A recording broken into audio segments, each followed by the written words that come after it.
ইরানের পারমাণবিক স্থাপনায় যুক্তরাষ্ট্রের হামলার পর এবার যেন আগের চেয়েও বেশি ক্ষিপ্ত হয়ে উঠেছে ইরান। এবার ইসরায়েলে হামলার তীব্রতা বাড়িয়েছে দেশটি। ৩০ মিনিটের ব্যবধানে ইসরায়েলের ২৭টি ক্ষেপণাস্ত্র আঘাত এনেছে। প্রথম দফায় ২২টি এবং দ্বিতীয় দফায় ৫টি ক্ষেপণাস্ত্র নিক্ষেপ করে ইরান।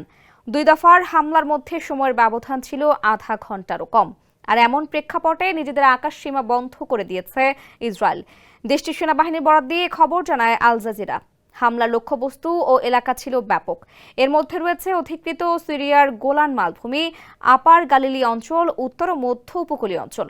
মোট ১০টি স্থানে সরাসরি ক্ষেপণাস্ত্র বা বড় আকারের শার্পনেল আঘাত এনেছে এবং এসব স্থানে বিশেষ করে তেল আবিব ও হাইফায় ব্যাপক ক্ষয়ক্ষতির খবর পাওয়া গেছে।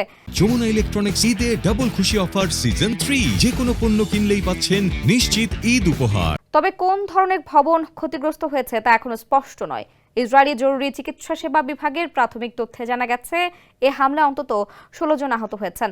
চিকিৎসা কর্মীরা এখনও ক্ষতিগ্রস্ত এলাকাগুলোতে তল্লাশি চালাচ্ছেন যাতে নিশ্চিত হওয়া যায় যে সব আহতকে চিকিৎসা দেওয়া হয়েছে। বিশেষজ্ঞদের মতে এত কাছাকাছি সময়ের ব্যবধানে দুই দফা ক্ষেপণাস্ত্র হামলা এই প্রথম দেখা গেল। সাধারণত এক এক দফার মধ্যে কয়েক ঘন্টার ব্যবধান থাকে, কিন্তু এবার দুটির ব্যবধান ছিল আধা ঘন্টারও কম।